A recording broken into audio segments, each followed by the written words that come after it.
बिस्मिल्लाहिर्रहमानिर्रहीम। अस्सलाम वालेकुम नाज़रीन, एक नए व्लॉग के साथ आपकी खिदमत में हाजिर है। नाज़रीन, आज के इस व्लॉग में आपके साथ दो बड़ी खबरें शेयर करेंगे। सबसे पहले आपको बताएंगे अडयाला जेल में बैठे इमरान खान साहब क्या कहते हैं। इमरान खान साहब से मंसूब एक इंतहाई अहम बयान अब से चंद लम्हे कबल आया है। उस बयान में बताया जा रहा है या अंदाज़ा लगाया जा सकता है उस बयान को पढ़ने के बाद कि अब बहुत कुछ तब्दील होने जा रहा है। और दूसरी जानिब सुप्रीम कोर्ट ऑफ पाकिस्तान में आज हमने देखा इंसाफ का बोलबाला हुआ। नूर मुकद्दम को बिलाखिर इंसाफ मिल गया। नूर मुकद्दम के कातिल जाहिर जाफर की सजाए मौत का फैसला आज सुप्रीम कोर्ट ऑफ पाकिस्तान के 3 रुकनी बेंच ने बरकरार रखा। उसके ऊपर भी बात करेंगे, मगर सबसे पहले सरदार इमरान साहब, आज बैरिस्टर गौर, बैरिस्टर अली जफर और मोस्ट इम्पॉर्टेंटली बैरिस्टर सलमान अकरम राजा, जब से वो सेक्रेटरी इतलात बने हैं, क्या बने हैं, वो पाकिस्तान तहरीक इंसाफ की तर्जुमानी जब से इमरान खान साहब की उनके पास आए हैं, सेक्रेटरी जनरल तो वो हैं ही, उनकी आज पहली मुलाकात हो रही है इमरान खान साहब से। पता नहीं कितने माह गुजर चुके हैं और वाहिद ये वो शख्सियत है जिनकी इमरान खान साहब से इस पूरे दौरानिए में मुलाकात नहीं हो सकी। दीगर तमाम वो लोग भी जाते रहे जिनका नाम नहीं दिया जाता था। अलीमा खानम तक की मुलाकातें होती रही हैं, मगर सलमान अकरम राजा की नहीं। आज अचानक से पहली दफ़ा सलमान अकरम राजा साहब के फेशियल एक्सप्रेशंस देखकर मैं अंदाज़ा लगा रहा था कि वो अभी भी श्योर नहीं थे कि शायद उन्हें अंदर जाने दिया जाएगा या नहीं जब इजाज़त दी गई। तो आज एक तो हम बात करेंगे उनकी इस मुलाकात पे के लिए इजाज़त मिलने की सिग्निफिकेंस पर, कि उसकी सिग्निफिकेंस क्यों कर ज़्यादा है, और बिलखसूस 6, 7, 8, 9 मई की उस एपिसोड के बाद। और दूसरी जानिब हम आज जो बैरिस्टर गौहर साहब ने गुफ्तगू की है, अगर आप कहें तो मैं पहले नाज़रीन को बता दूं, उन्होंने अडयाला जेल से बाहर निकल कर जो गुफ्तगू की है वो ये कहते हैं कि इमरान खान साहब से मुलाकात हो चुकी है जी, और इन हाउस तब्दीली की हम पहले तरदीद कर चुके हैं। पार्टी के हवाले से इमरान खान साहब ने कहा है कि इत्तेहाद का वक्त है। पार्टी और अफवाज पाकिस्तान में इत्तेहाद होना चाहिए। हम चाहते हैं कि मुल्क इत्तेहाद की तरफ जाए। इमरान खान की मुकम्मल जो स्टेटमेंट होगी वो सेक्रेटरी इतलात जारी करेंगे। ताहम ये ज़रूर कहा है बैरिस्टर गौहर ने कि हमने ख्वाहिश का इजहार किया कि भारत के बाद हमारे साथ भी सीज़ फायर करें। इमरान खान ने पहले भी कहा कि डायलॉग होना चाहिए। आज भी इमरान खान ने कहा कि इस्टेब्लिशमेंट के साथ मुज़ाकरात के लिए कभी दरवाज़ा बंद नहीं किया। इस्टेब्लिशमेंट के साथ बातचीत का दरवाज़ा कभी बंद नहीं किया। हुकूमत के साथ उन्होंने बातचीत से मना किया था, इस्टेब्लिशमेंट से नहीं, और वक्त का ये तकाजा है कि हम इत्तेहाद की तरफ जाएं। इमरान खान ने कहा है कि फ़ौज भी मेरी है, मुल्क भी मेरा है। जिस तरह अफवाज ने जवाब दिया, इससे मुल्क का वकार बुलंद हुआ, हमारा मोराल बुलंद हुआ। वो भारत के कॉन्टेक्स्ट में बात कर रहे हैं। इमरान खान ने कहा कि इत्तेहाद रखो और अलर्ट रहो, हम मुल्क, फ़ौज और कौम के साथ खड़े हैं।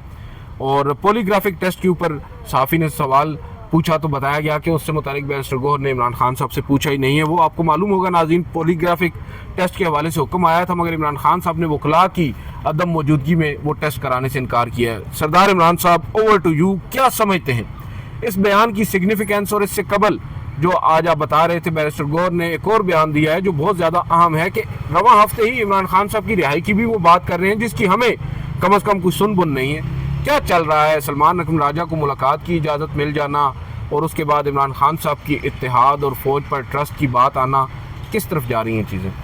देखिए अदील सरफराज साहब, जो कुछ हुआ पिछले 10 दिनों में मुल्क की सतह पर, जिस तरह हमारी फ़ौज लड़ी है और उसके बाद जो कौम का मोराल जितना बुलंद है, हर तरफ से अच्छी खबरें आ रही हैं। हम सोच भी नहीं सकते थे कि अमेरिका से पाकिस्तान के लिए इतनी अच्छी खबरें आएंगी, और सदर ट्रंप की तरफ से हर दिन जो है सदर ट्रंप की जानिब से पाकिस्तान के लिए एक अच्छी खबर आ रही है और भारत के लिए बुरी खबर। हर बयान वो बार बार है जो इम्फेसाइज कर रहे हैं, तो भारत में वहाँ एहतजाज हो रहा है, पाकिस्तान में खुशियाँ मर रही हैं, इवन न्यूयॉर्क टाइम्स, न्यूयॉर्क में, हर जगह। तो अब उसके बाद मुल्क के अंदर भी अगर कोई अच्छी वाइब्स ना आती या अच्छे सिग्नलिंग जो ना होती, तो ये बड़ा अफसोसनाक था। हुआ ये कि जहाँ पीटीआई की जानिब से अच्छी बातें आ रही थी, वहाँ हुकूमत के कुछ वज़रा ने भी जो है इसको बड़ा वेलकम किया, अप्रिशिएट किया। फिर जो है DGI-SPR की जानिब से जिस तरह एक पहले कहा जाता था कि ये डिजिटल टेररिस्ट हैं, अब उनको साइबर वॉरियर कहा गया। तो ये एक बहुत बड़ा पॉलिसी शिफ्ट आप इसको कह सकते हैं। जमातों को सराहा, नहीं, हाँ, अपोजिशन जमातों को सराहा, सब सोशल मीडिया को सराहा, जिस पे सबसे ज़्यादा वो तनकीद करते थे। पीटीआई को वही कह रहे थे कि इसकी वजह से पीटीआई के जो है हालात हमारे साथ ख़राब हो रहे हैं। अब इसके बाद जो बैरिस्टर गौर भी कहते रहे, दूसरे भी कहते रहे, लेकिन अदील थोड़ा सा एक बात है कि जब तक इमरान खान बाहर नहीं आ जाते तो ये जो है हुकूमत कुछ कहती रहेगी, पीटीआई कुछ कहती रहेगी। लेकिन आज जो मैं समझता हूँ ये जो मुलाकात हुई है कि सलमान अकरम राजा का अंदर जाना, ये बहुत बड़ी जो है आप इसको इंडिकेटर कह सकते हैं। आप ऐसे ना कहें ना कि अंदर जाना, लोग ये समझेंगे अंदर मतलब उनके जाना अडयाला जेल के अंदर और जाके मिलना, ये बहुत बड़ा, ये ज़ाहिर है सिग्नलिंग होती है ना, सिग्नल आपको एक और मिल गया। इससे पहले आपको पता है कि अली माहान की भी तवील अरसे बाद मुलाकात हुई थी। और अब पीटीआई में जो मैं हैरान हूँ वो बात आपने की कि जो बैरिस्टर गौर का कॉन्फिडेंस है, उन्होंने आज ये कहा है कि हम ये चाहते हैं कि रवां हफ्ते ही खान साहब को रिहा करवा लिया जाए, इमरान खान साहब को। तो अगर एक पीटीआई का चेयरमैन इतनी बात बड़ी कह रहा, हो सकता है वो रवां हफ्ते ना रिहा हूँ, हो सकता है ईद से पहले भी ना रिहा हूँ, ठीक है, ईद के बाद तक बात चली जाए या उससे भी आगे चली जाए। लेकिन जब एक चेयरमैन इतनी बड़ी बात कह रहा है तो इसका मतलब है कि पसे पर्दा थोड़ा नहीं बहुत कुछ हो रहा है। और वो चीज़ें इस हद तक पीटीआई को जो कॉन्फिडेंस दे दिया गया है कि अब चीज़ें, हमने बेशुमार दफ़ा हमने भी ये बातें की, मुख्तलिफ जर्नलिस्ट ने की, व्लॉगर्स ने की, जो मुबसरीन थे उन्होंने कहा कि चीज़ें काफ़ी मचोर हो गई हैं, बातचीत हो रही है, लेकिन एकदम चीज़ें रिवर्स हो जाती थी। अब पीटीआई का ये कॉन्फिडेंस जो बता रहा है कि अब चीज़ें शायद रिवर्स होने की पोजीशन में नहीं है। अब यहाँ से कदम ब कदम जाएं, जितना आगे जाएं चीज़ें यहाँ से आगे की तरफ जाएंगी। और आज जो मुलाकात हुई है इसके बाद जो है मेरे ख्याल में आइंदा 24 घंटों के अंदर आपको मज़ीद अच्छी खबरें मिलेंगी। और जो इमरान खान ने ये कहा कि अब सिर्फ मुल्की सतह पर जो यकजहती हुई है वो ही नहीं, हम फ़ौज के साथ भी यकजहती चाहते हैं, फ़ौज के साथ बात करना चाहते हैं, फ़ौज हमारी है, मेरी है। तो फ़ौज को और क्या चाहिए? कॉमन सेंस की बात है कि जब इतनी बड़ी पार्टी, उसका सरबराह, जिसकी जो हम एक दूसरे के खिलाफ जो क्या कुछ नहीं हुआ, तो वो पार्टी और जो करोड़ों लोग जो उससे जुड़े हुए वोटर हैं, सपोर्टर हैं पाकिस्तान के, वो अगर यकदम फ़ौज के पीछे आके खड़े हो जाते हैं उसकी पुश्त पे। मैंने पहले भी आपको बताया था कि फ़ौज ने एक लंबी जंग अब इंडिया के साथ लड़नी है। आज जो बयानात इंडिया से आ रहे हैं और जो कुछ है वो आप हर रोज़ दिन का आप उनको अगर स्टडी करें, उनको देखें, तो आपको पता चलेगा कि इंडिया पीछे हटने वाला नहीं है। उनके अंदर से मीडिया जो कुछ कह रहा है, एम्बैरेसिंग सिचुएशन हुई है। और आज इंडिया का मीडिया भी ये कह रहा है कि इस सारी जंग में हमारे साथ नेपाल भी नहीं खड़ा हुआ, हमारे साथ भूटान भी नहीं खड़ा हुआ, मालदीव भी नहीं खड़ा हुआ, जो श्रीलंका भी नहीं खड़ा हुआ, कहते खित्ते का कोई मुल्क हमारे साथ नहीं खड़ा हुआ। तो इतनी बड़ी सुबकी के बाद जो है भारत पीछे नहीं हटेगा। तो ऐसे में फौज को पता है कि हमें इताअत चाहिए, नून लीग को तो इक़्तिदार चाहिए, लेकिन फौज को चाहिए कि पूरी कौम उसकी पुष्ट पे खड़ी हो। और वो अपनी बड़े मजे की आपने कैची लाइन दी है तो कि फौज को इत्तेहाद चाहिए, नून को इक़्तिदार चाहिए। और वो फौज जो है पूरी कौम को अपनी पुष्ट पे ला के रहेगी और ये काम जो है अब लगता है कि किसी नतीजे पे ज़रूर पहुँचेगा। अच्छा, इससे पहले कि थोड़ा सा आगे जाएँ, आपने नून लीग का जिक्र किया तो मैं अभी एक ट्वीट पढ़ रहा था, उसमें बुखारी साहिबा ने कहीं पर फैसल वावडा साहब के हवाले से कहा है कि ये कौन है।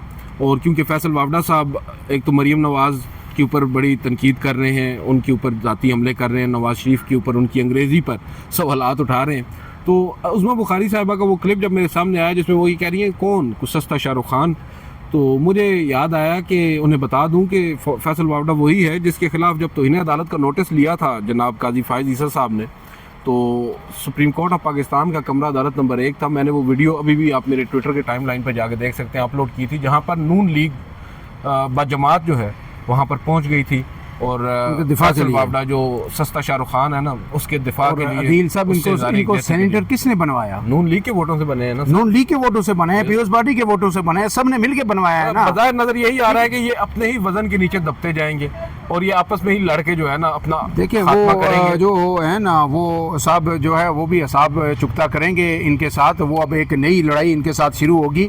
लेकिन अब जो है ना उन्हें हीट फील हो रही है, नून लीग को हीट फील हो रही है। आज आप देखें इरफान सिद्दीकी साहब का जो बयान, उनका बयान ये है कि ना कोई नूरी मिला है इमरान खान से, ना कोई खाकी मिला है, ना कोई नारी मिला है, ठीक है। उन्होंने कहा है कि कोई ऐसी मुलाकात नहीं हुई है। आज अगर से बैरिस्टर गौर ने भी कहा है, बैरिस्टर गौर से तो पूछा गया कि क्या इन दिनों में 6 से 10 तारीख के दरमियान इमरान खान से किसी की मुलाकात हुई, उन्होंने कहा किसी की मुलाकात नहीं हुई। लेकिन मैं आपको ये बता रहा हूँ कि मैं बता रहा हूँ आपको कि इमरान खान हो सकता है रवां हफ्ते ही वो बाहर आ जाएँ। तो अब जब रवां हफ्ते की बातें चल रही हैं तो मेरे ख्याल में चीज़ें ये भी हम आपको बता दें, शाह महमूद कुरैशी वापस जेल नहीं गए, अडयाला जेल। कह रहे थे उनकी सेहत ख़राब है। आज जो तीसरा चौथा दिन है वहीं पे हैं, और उसके बाद जो है आपको पता है कि जो चीमा साहब हैं वो भी वहाँ पे हैं, एजाज चौधरी साहब भी अस्पताल में हैं। शायद 2 लोग और कोई अस्पताल में आ जाएं और उसके बाद फिर ये चीज़ें बाहर हों, तो ये बड़ा खुशाइंद है।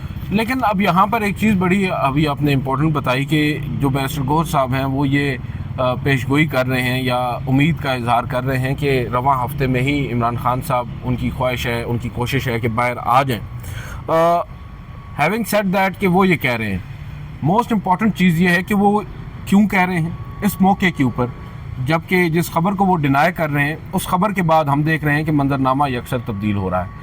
आप सियासी तौर पर देखें, मेरी आज भी मुख्तलिफ सियासी शख्सियात से सुप्रीम कोर्ट ऑफ पाकिस्तान में भी मुलाकात हुई है, मैं नाम नहीं लूँगा, मगर बहुत से लोग पुरअज़्म भी हैं, बहुत से लोग बहरहाल इज़्तिराब का भी शिकार हैं, जो कभी बड़े एक्टिव हुआ करते थे, उन्हें मालूम नहीं है कि क्या चल रहा है।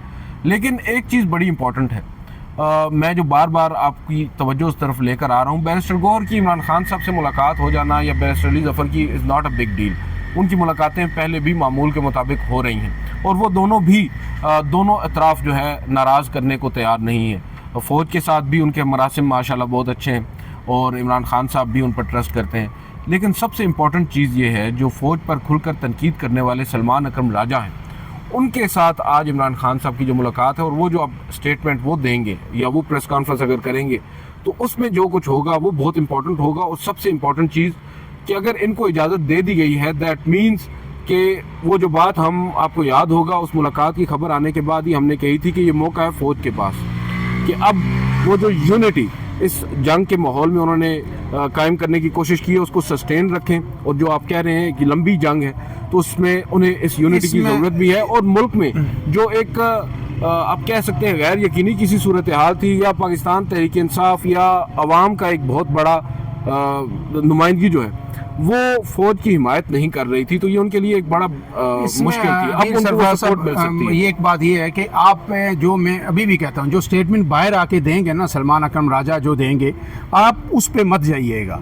बात यह इम्पोर्टेंट मुलाकात किस लिए थी, वो सेक्रेटरी जनरल हैं, अहम तरीन लीडर हैं पार्टी के, इमरान खान ने जो उन्हें मैसेज दिया होगा ना वो मैसेज इंपॉर्टेंट है कि इसके बाद आपने किस तरह कदम ब कदम बाहर चलना और किस तरह लेके चीज़ों को चलना है और आपने टोन क्या रखनी है। ठीक है, वो चीज़ें इंपॉर्टेंट हैं और उन्हीं की बुनियाद पे आगे डेवलपमेंट होगी। ये जो ज़ाहिरी बयान देंगे मीडिया के सामने, इस पे चीज़ें डेवलप नहीं होंगी और इनको आप जो है ना लें भी ना ज़्यादा सीरियस। सही है, नहीं, उसमें होता ही है ना कि जब वो बाहर निकल कर गुफ्तगू करेंगे ना तो भी आप अंदाज़ा लगाएं, हमने बैरिस्टर गौहर की इन चंद बातों के ऊपर गुफ्तगू की है और आपको अंदाज़ा हो गया है कि क्या चल रहा है।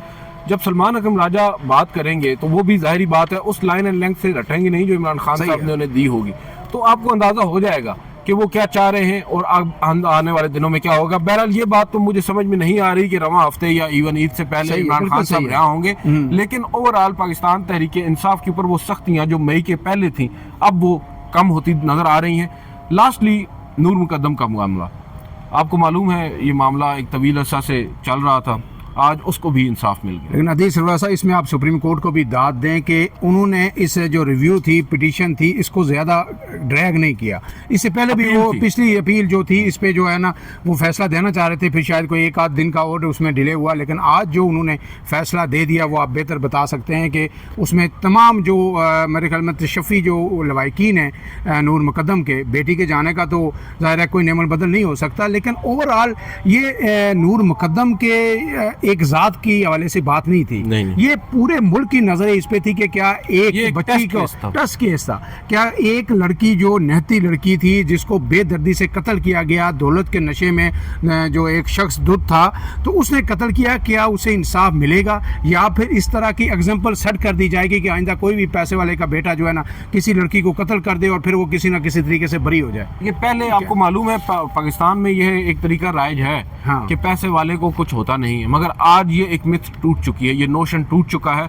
और आपकी बात दुरुस्त है, सुप्रीम कोर्ट ऑफ पाकिस्तान, ना सिर्फ सुप्रीम कोर्ट बल्कि ट्रायल कोर्ट, हाई कोर्ट और पाकिस्तान की ओवरऑल अदलिया को ये क्रेडिट जाता है, भले ही मीडिया का प्रेशर हो, भले ही ये मामला इस कदर हाइप क्रिएट कर ली हो, इसने इंसाफ हुआ है। बात यह है कि पहले कभी नहीं हुआ कि 4 साल के दौरान तीनों अदालतें एक मुलजिम को एक केस का फैसला कर दें। ट्रायल कोर्ट ने सजाए मौत दी, हाई कोर्ट ने बरकरार रखी और आज सुप्रीम कोर्ट ने भी बरकरार ये मैं रखी। थोड़ा सा नाज़रीन के लिए अदील साहब इजाज़त हो तो बता दूं कि ये वाक़या पेश आया था 20 जुलाई 2021 को। साबिक़ सफ़ीर शौकत मुकद्दम की बेटी हैं 27 साला नूर मुकद्दम, उन्हें इस्लामाबाद में कत्ल कर दिया गया। फिर कत्ल के इल्ज़ाम में 21 जुलाई 2021 को ही मुलजिम को गिरफ़्तार किया गया और फिर उसके बाद जो है डिस्ट्रिक्ट एंड सेशन कोर्ट ने 24 फरवरी 2022 को फैसला सुनाया और मुलजिम को सजाए मौत दी, जबकि उसके वालिदैन को बरी कर दिया। इसके खिलाफ इस्लामाबाद हाई कोर्ट में अपील आई तो फिर जो जैसे अमर फारूक जो साबिक़ चीफ जस्टिस थे, उनकी सरबराही में जो डिवीजन बेंच था उसने 13 मार्च 2023 को मरकजी मुजरिम ज़ाहिर जाफ़र और शरीक मुलजिमों की अपीलों पर फैसला सुनाया और मुस्तरद करते हुए जो लोअर कोर्ट का फैसला था इसे बरकरार रखा। फिर उसके खिलाफ अपील की गई थी सुप्रीम कोर्ट में। आज सुप्रीम कोर्ट ने जो है वो अपील मुस्तरद कर दी और हाई कोर्ट का और लोअर जो कोर्ट का फैसला है उसे बरकरार रखा। रेप का जो इल्ज़ाम था उसमें उनकी सज़ा मौत से कम करके उम्र कैद कर दी गई है। जहाँ तक अगवा का था उसको ख़त्म कर दिया क्योंकि अगवा साबित नहीं हो सका, क्योंकि वो उनके साथ उसी घर में रह रही थी कुछ अर्से से, फियांसे भी थी। लेकिन ये बहुत इंपॉर्टेंट चीज़ है। एक जो लास्टली मैं पॉइंट आउट करना चाहूँगा, जो माली और चौकीदार उनको सज़ा हुई थी 4 साल, उन्होंने काट लिए। अदालत ने उनकी सज़ा उतनी ख़त्म कर दी और कहा कि जितनी वो काट चुके हैं काफ़ी है। लेकिन जो उनके साथ हुआ है ना सर, ये मुस्तकबिल के लिए बड़ा इंपॉर्टेंट है। आइंदा जब भी इस किस्म का कोई वाक़या होगा तो ये शाह से ज़्यादा जो शाह के वफादार लोग हैं, अगर उस वक्त ये दोनों लोग उस लड़की को बचा ना सकते, वो सिर्फ भाग जाने देते, उसको रोकते नहीं ना सर, तो वो आज जिंदा होती। ये अयानत का जुर्म है, अयानत का जुर्म है। आप ये याद रखिए कि अयानत के जुर्म में जुल्फ़िकार अली भुट्टो को फांसी हुई थी। सिर्फ भुट्टो पे कत्ल का मुकदमा नहीं था, अयानत का जुर्म था। और पाकिस्तान की तारीख का वाहिद केस है कि अयानत के जुर्म है कि एक बंदे ने साजिश की या वो उसको किसी को हुक्म दिया या शरीक था, बराह रास्त मुलव्वस नहीं था, सजाए मौत हुई थी जुल्फ़िकार अली भुट्टो को। नाज़रीन, ये 2 आम खबरें हमारे पास थी। इंशाल्लाह इनके हवाले से जो खास करके जो PTI के हवाले से जो डेवलपमेंट्स हो रही हैं उन पे जब भी मज़ीद खबरें आएंगी आपके साथ एक मतलब फिर हाज़िर होंगे। अदील सरफराज इमरान आज़म को दीजिए इजाज़त। अल्लाह हाफ़िज़।